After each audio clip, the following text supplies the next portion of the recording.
not spend eternity in heaven. Man will spend eternity on earth. Let me explain. Read Revelation chapter 21. There will be a new heaven and a new earth. There will be a city called the New Jerusalem. And this city will come down to the new earth. God will be ruling from the new city. That new city, which is Jerusalem, will be here on earth. Now it will not be this earth, it will be a new earth. We are in this earth with this body, but in the other earth we shall have another body. Therefore it will be another earth. This is very simple. God has always come to dwell with man. But Christians believe it is us who need to go and dwell with God. Christians are trying to escape earth. They are trying to look away from earth. They are trying to despise earth, that earth is evil. That we need, the earth is evil. The waters are demonic. Like right now I'm in an ocean. Many Christians, many believers believe that the ocean is very demonic. Demons they live in the ocean. We have the water spirits. That is not entirely true. The spirits that came with Satan were a third. They were only a third. At 3/4 of the spirits of God rule the waters. It is only a third that are there on the land. 3/4 of God's angels are here. 3/4 of God's angels are here. Therefore, we need to master the earth. We need to understand the earth. Let me break it down from the book of Genesis. Genesis, it is God who came to commune with Adam.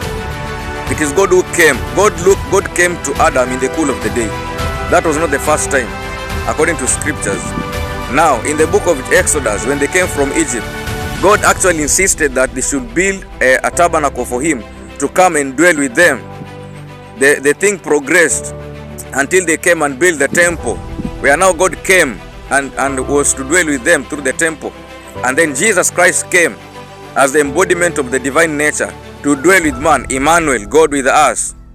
And when you continue in the end of the times, when the earth and this earth and the heavens shall be removed, we shall have another system of heaven and earth.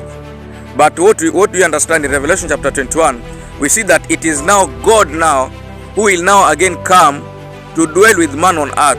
It is the New Jerusalem that will come down on earth to dwell with man. And God will be ruling through the New Jerusalem. Therefore, how can you rule, how can you govern if you don't understand systems? How are we Christians going to rule if you don't understand systems? Now there's a big lie that has been spread everywhere in the churches, that we will go into heaven to sing. That's what we'll be doing.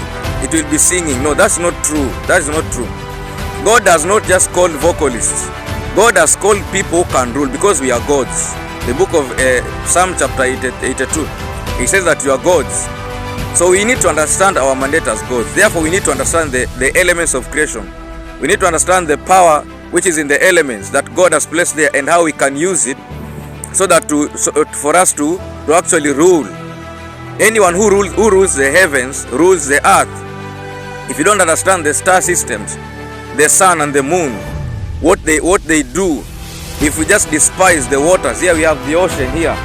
There's a power that God vested in the waters. We don't understand the power of the land. I am here, I'm standing between the water and the land.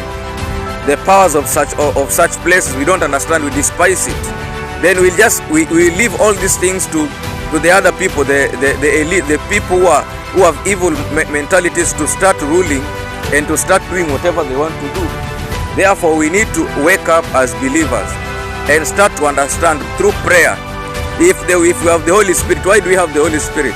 We have the Holy Spirit to teach us everything concerning creation, because God called us to rule. If we don't rule, the enemy will rule. The more the enemy rules, the more we shall be crying. Therefore, we need to learn it right now.